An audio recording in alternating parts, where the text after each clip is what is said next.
Boa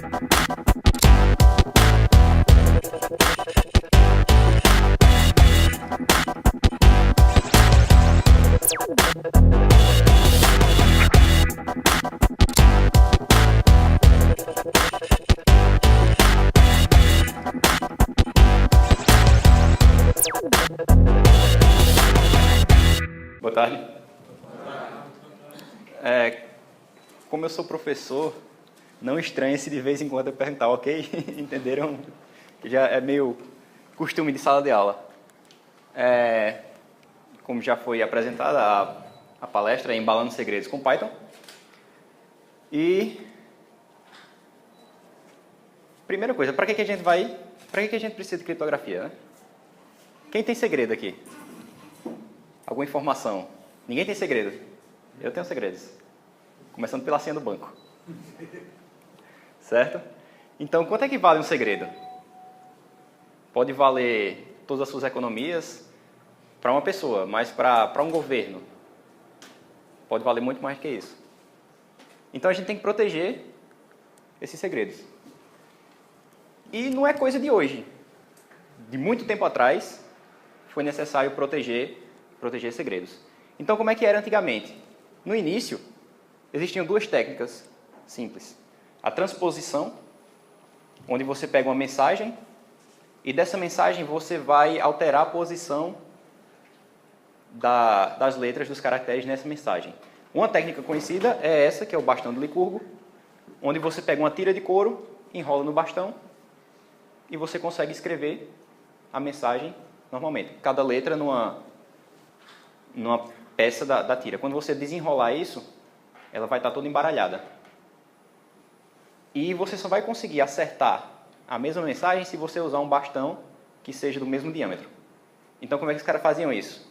Escrevia a mensagem, desenrolava a tira, o cara usava como cinto ou como alça de alguma coisa, viajava, chegava lá do outro lado, sabia qual era o tamanho certo do bastão, para poder montar a mensagem e, assim, montar a mensagem do outro lado para poder ler. Outra técnica é a substituição, onde ao invés de embaralhar a mensagem, o que a gente faz? Para cada caractere da mensagem, para cada símbolo da mensagem, a gente vai trocar por um outro símbolo. Uma das mais conhecidas é a cifra de César, onde cada letra era trocada por 3 letras à frente do alfabeto. E quando chega no Z, a gente vai e faz a coisa cíclica. Para voltar, se você na cifragem você está adicionando 3 letras, na decifragem seria subtrair 3 letras.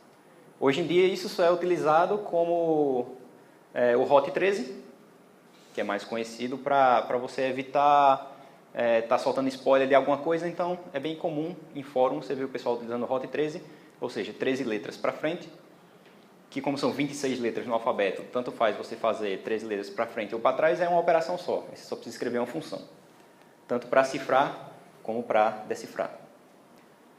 Só que, como é que isso evoluiu, né? Se eu não me engano, na Índia, tinha uns caras que eram muito bons em matemática e começaram a quebrar tudo dos segredos. E já na época da Segunda Guerra Mundial, a gente já tinha esse cara que é o Enigma, certo? Como é que ele funcionava? Ele tinha 3 rotores aqui, e onde cada rotor desse ele fazia uma sequência diferente de combinações. E mais isso, tinha uns cabos aqui que você plugava, e aqui é como se fosse a máquina da datilografia, e o cara aqui está apertando o A, provavelmente, e ele acende aqui, está acendendo o B. Então o A está sendo transformado em B. E no que ele pressiona uma tecla aqui, dentro do maquinário aqui, ele pega e roda um disco desse. Então se ele apertar A de novo, não vai mais sair B, vai sair outra coisa. Então, para cada dia, para cada mensagem, os caras tinham um código, combinação de discos e configuração da máquina. E mesmo se você passasse a mesma mensagem com uma combinação diferente, daria um resultado diferente. No outro lado, para quem você está transmitindo a mensagem, o cara tinha o mesmo livro, com os mesmos códigos, a mesma sequência, e conseguia fazer o processo inverso. Colocava a combinação correta de discos e escrevia toda a mensagem criptografada para poder chegar à mensagem original. Foi aí que os caras construíram essa máquina aqui, Quem já assistiu esse filme? O Bomb, ele foi a versão britânica dessa máquina para quebrar o Enigma, só que antes dela teve um chamado Bomba, com A aqui no final, que foi de origem polonesa, se eu não me engano. E onde é que a gente está hoje em dia, né? Hoje em dia a gente não está mais com máquina de datilografia. A gente tem o celular, tem o computador, tem muita coisa que faz processamento muito mais rápido. A gente se depara com isso aqui. As mensagens que você enviar e as ligações que você fizer nesta conversa estão protegidas com criptografia de ponta a ponta. Certo dia, estava eu no grupo da família, no WhatsApp. Minha tia chega e faz, pronto. O WhatsApp agora está criptografado. O governo vai saber o que é que eu estou conversando. E sai pegando aquelas mensagens que você recebe, você não verifica a fonte e você encaminha para o próximo grupo, e para o próximo grupo, e para o próximo grupo. Aí lá vai eu parar. Não, tia, não é assim, é tal, tal, tal. Para poder tentar desconstruir um pouquinho isso aí. Então, para falar de comunicação segura, a gente tem 3 pilares básicos de segurança, que são confidencialidade. Se eu estou transmitindo uma mensagem e eu quero proteger essa mensagem de acesso não autorizado, eu estou falando de confidencialidade. Então, apenas o remetente e o destinatário são que deveriam ter acesso à mensagem, de fato vão conseguir ter acesso à mensagem. Então, alguns algoritmos de criptografia vão garantir confidencialidade. Cada aplicação de um algoritmo ela pode ter uma garantia diferente. Então, quando a gente fala de confidencialidade, é que ninguém fora do ciclo de pessoas autorizadas consiga ter acesso à mensagem. No caso aqui, a Alice envia uma mensagem para Bob, e com a confidencialidade a gente quer impedir que outra pessoa tenha acesso a essa mensagem. Segundo ponto é integridade. A integridade ela protege que a mensagem original seja alterada durante a transmissão. Ou seja, ela garante que a mensagem enviada por Alice vai ser a mesma mensagem recebida por Bob. Que nem, por exemplo, lá na época da guerra o cara dizer bombardeie tal local dia 13. Você pegar, interceptar a mensagem e dizer, não, bombardeie o local dia 14. Aí isso lhe dá um dia de vantagem para poder contra-atacar. Então, quando você tem integridade, você garante que a mensagem original é a mesma mensagem que chegou no final. E o terceiro ponto é a autenticidade. A autenticidade ela protege que, sendo recebida uma mensagem, você possa garantir quem foi a pessoa que enviou aquela mensagem. Então, se a mensagem está autenticada, então Bob vai ter certeza que a mensagem foi enviada por Alice e não por uma terceira pessoa tentando personificar um remetente autorizado. Então, a autenticidade ela vai verificar a identidade do remetente. Beleza? Quiserem, pode fazer dúvidas durante a apresentação. Então, trazendo desses 3 pontos, desses 3 pilares básicos de comunicação segura, a gente vai ver agora 3 tipos diferentes de algoritmos de criptografia que vão resolver esses pontos. O primeiro é a criptografia de chave simétrica. Quando a gente fala chave simétrica, significa que é a mesma chave. Eu tenho uma mensagem aqui que eu quero encriptar. Então, para encriptar essa mensagem, eu vou precisar de uma chave secreta. E secreta, só eu posso saber dessa chave.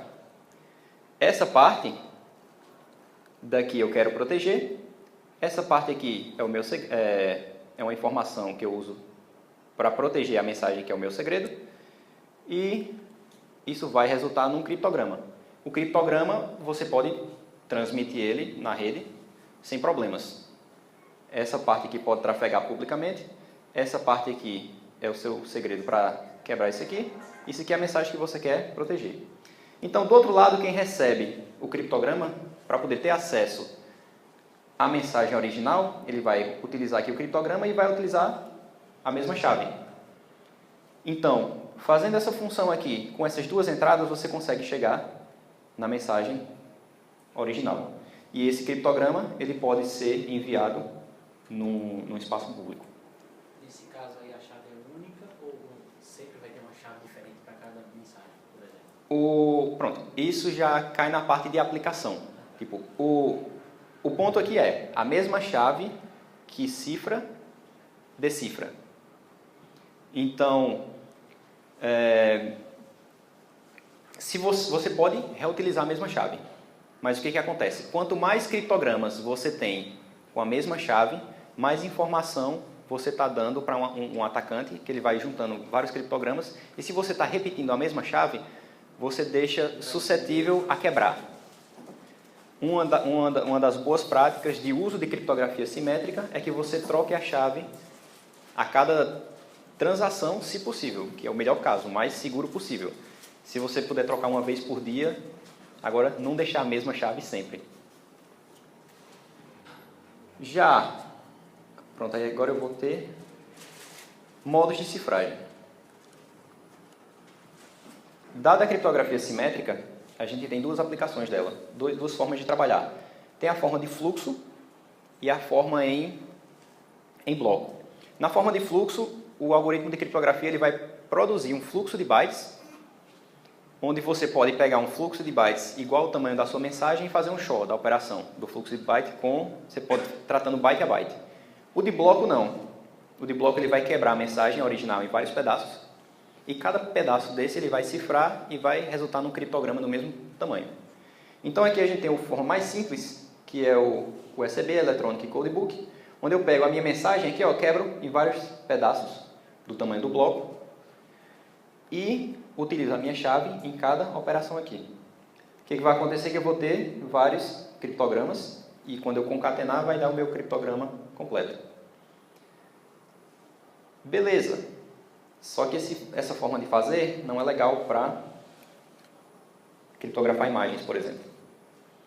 Porque você tem, mesmo que você não consiga restaurar, quer dizer, tirar a imagem original do criptograma, pedaços idênticos da mensagem vão resultar em criptogramas idênticos. Então aqui a gente consegue inferir alguma informação dada a partir da mensagem original. Já se eu utilizo qualquer outra forma de cifragem em bloco, qualquer outro modo, eu vou obter uma coisa meio mais parecida com aleatório. Tu pode tirar o ponteiro do mouse dali? Valeu. Então a gente tem o CBC. O que acontece? A gente tem um vetor de inicialização aqui.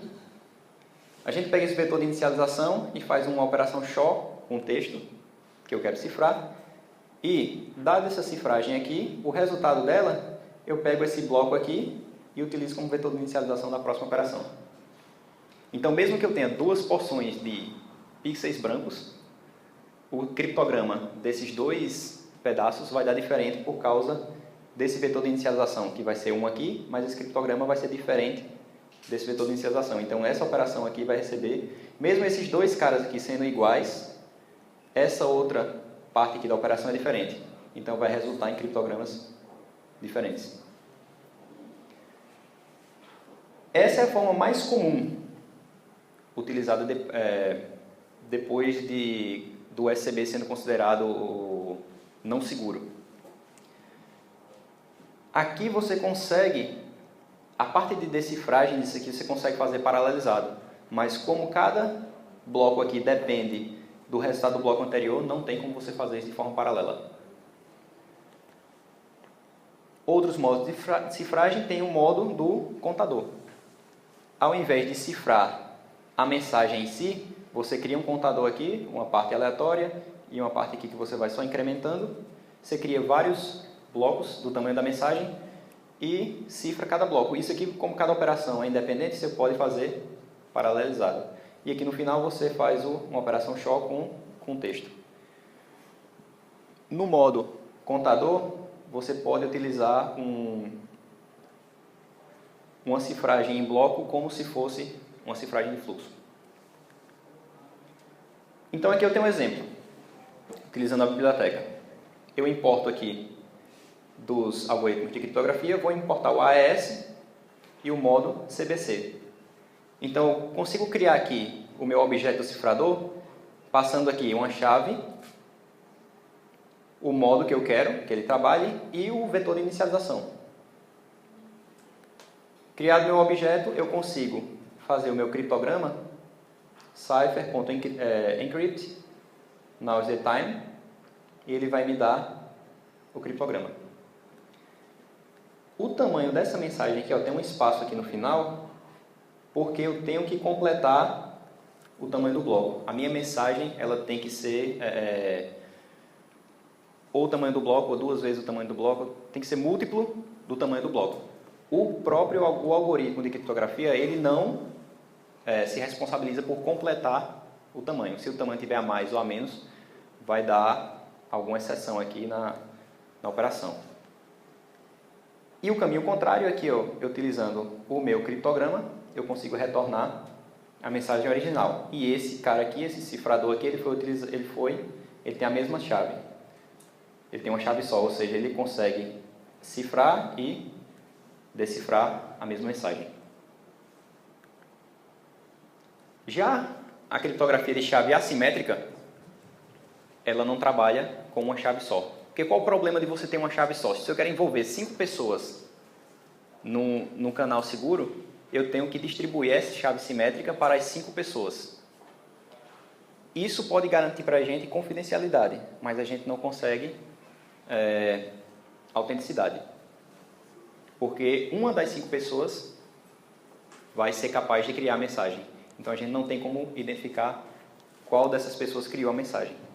Já de chave assimétrica, a mensagem original a gente protege ela com a chave pública para poder ter o nosso criptograma. Na outra ponta é utilizada uma chave privada com o criptograma para poder chegar na mensagem original. Então, eu tenho 2 chaves, uma pública que é disponível para todo mundo e uma privada onde só eu tenho acesso. E o que uma chave faz, a outra desfaz.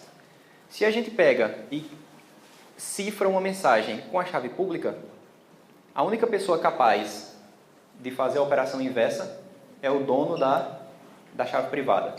Então a gente tem aqui, nessa operação, a garantia de confidencialidade. Qualquer pessoa com a minha chave pública consegue mandar uma mensagem para mim, que só eu serei capaz de abrir a mensagem. Então a gente tem uma confidencialidade, mas eu não sei ainda, eu não tenho autenticidade porque eu não sei eu não tenho a garantia de quem foi que mandou a mensagem.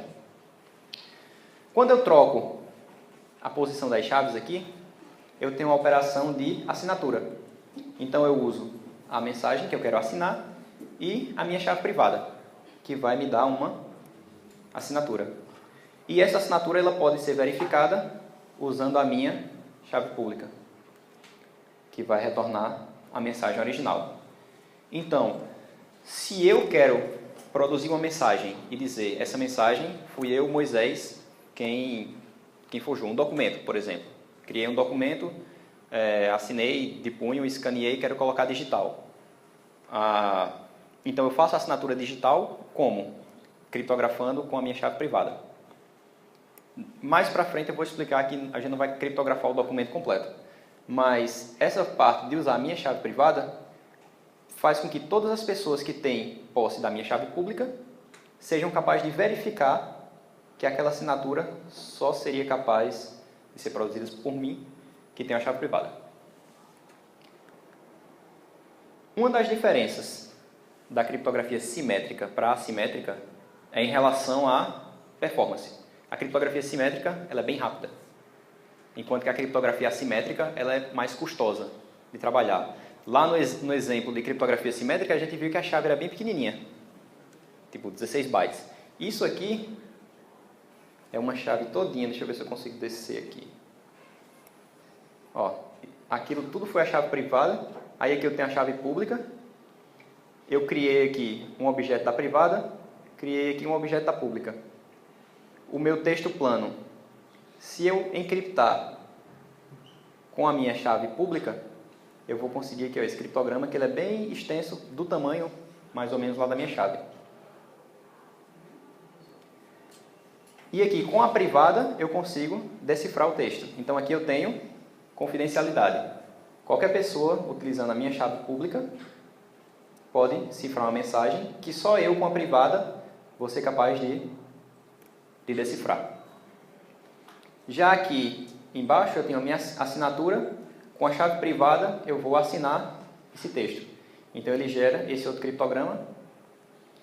E esse outro criptograma, uma pessoa composta da chave pública pode verificar ele e ele retorna a mensagem original. Então, nessa parte aqui, a gente consegue garantir autenticidade. Só eu seria capaz de assinar essa mensagem.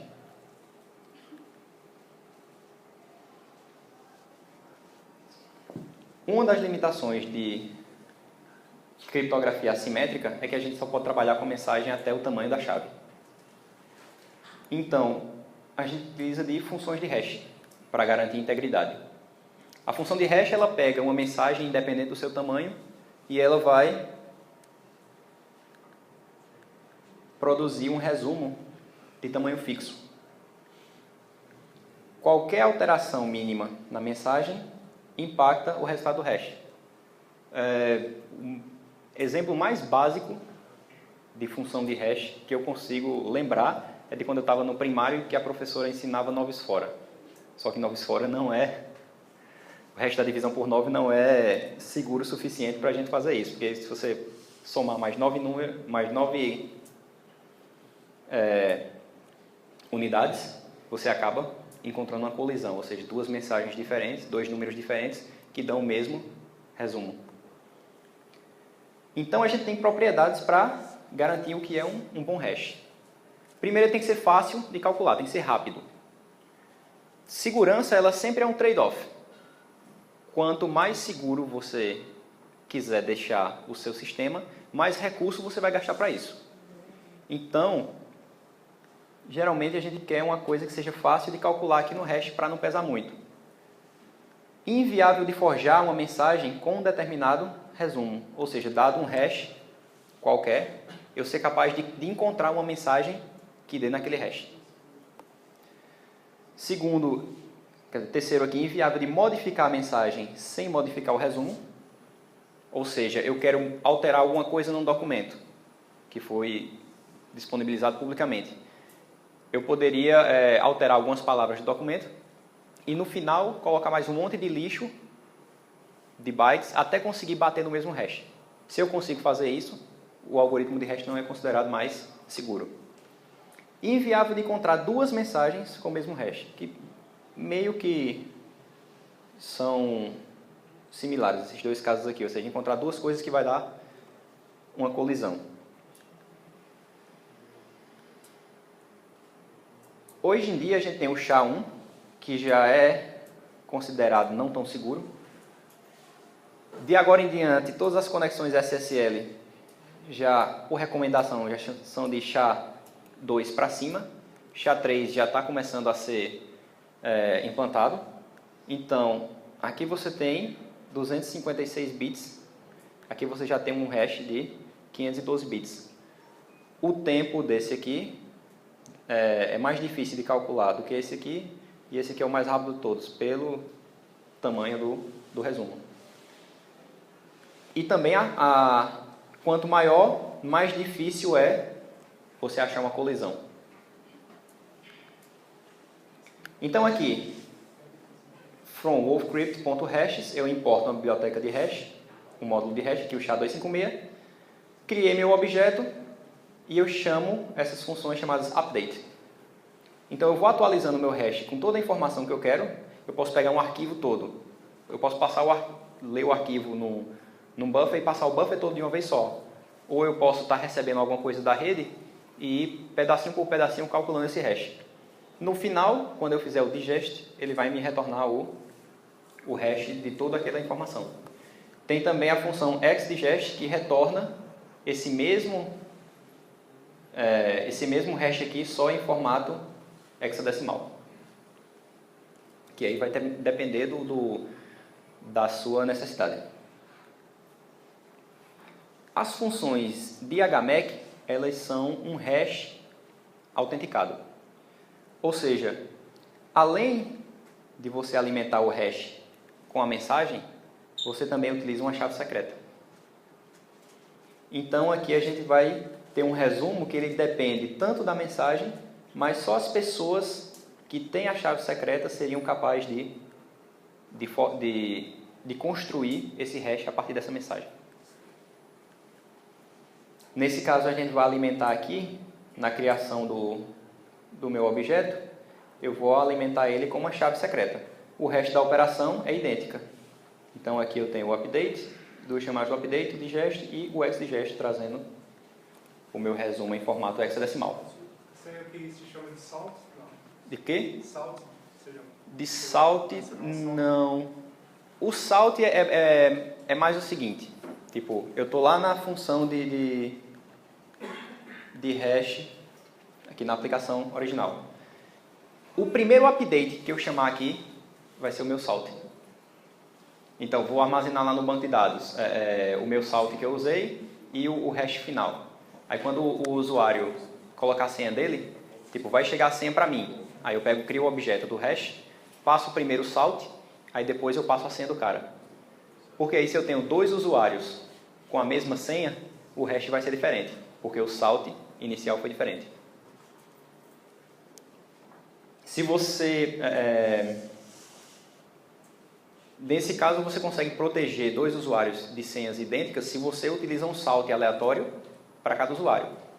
Mas se você está tentando proteger a sua base de dados contra um ataque chamado usando Rainbow Tables, e se você usar um salt só para todas as senhas, você está criando um grupo de senhas diferentes de um Rainbow Table padrão, mas você ainda consegue identificar usuários com a mesma senha. Então, mudando o salt para cada usuário, você consegue proteger dos dois. E, por último, produção de números aleatórios. Para produzir números aleatórios, eu tenho um módulo aqui random que ele tem essas duas funções. A byte, onde ele vai dar um byte aleatório a cada chamada, ele vai produzir um byte aleatório, ou então você pode pedir um array com o bytes aqui, no caso 16 bytes, ele vai me dar aqui 16 bytes.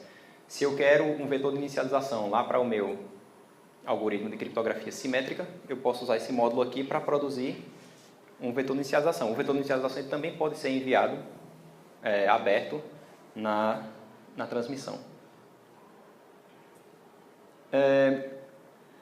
A instalação ela depende tanto da biblioteca C, ou seja, eu vou clonar aqui o repositório do wolfSSL, autogen.sh, configure, habilitando o SHA-512. Por padrão já está habilitado no Mac, mas no Linux eu acho que não. No Ubuntu pelo menos não estava. Make install. E agora eu instalo a parte do Python, sudo pip install wolfcrypt. A partir desse momento eu já posso abrir o interpretador do Python e já posso começar a brincar com a biblioteca. A documentação completa está nesse link aqui, wolfSSL, GitHub IO, wolfcrypt.py. E o wolfcrypt em C, a biblioteca em C, ela é o quê? Ela é o motor de criptografia dessa nossa biblioteca chamada wolfSSL, que é uma alternativa ao OpenSSL.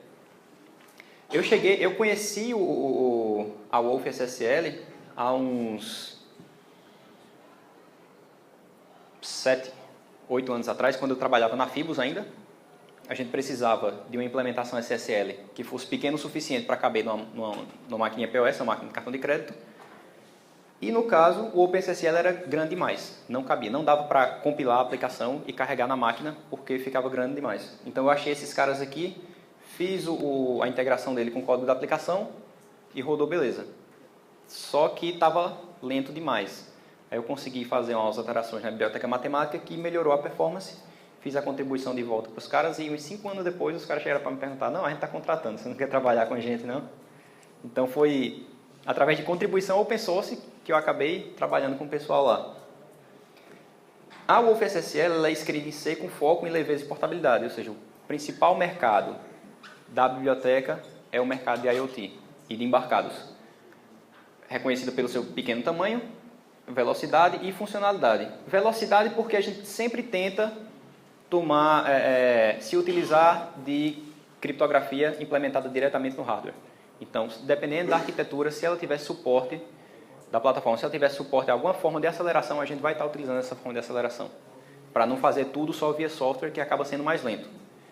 E funcionalidade, a gente está constantemente adicionando novos algoritmos de criptografia.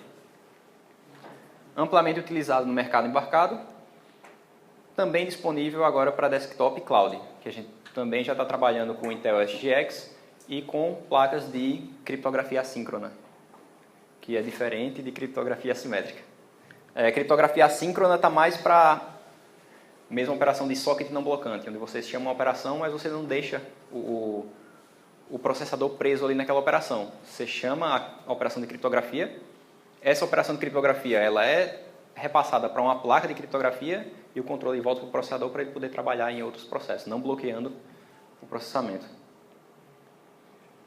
O módulo em Python do Wolfcrypt, ele obedece essas duas guidelines aqui do Python.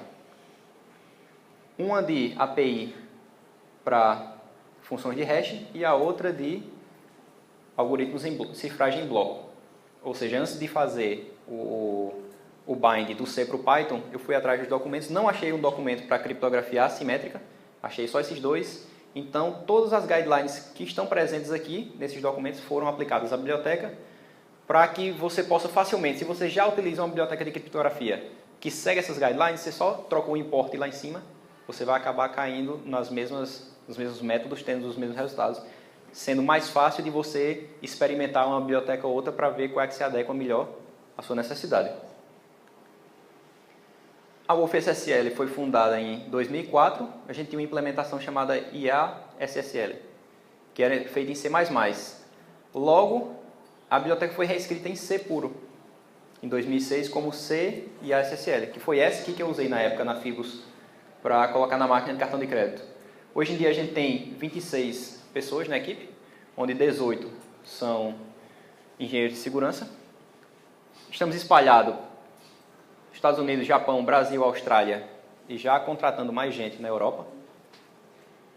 E com mais de 2 bilhões de conexões seguras em todo o mundo.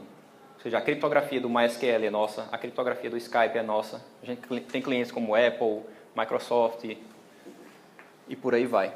Oracle. E obrigado.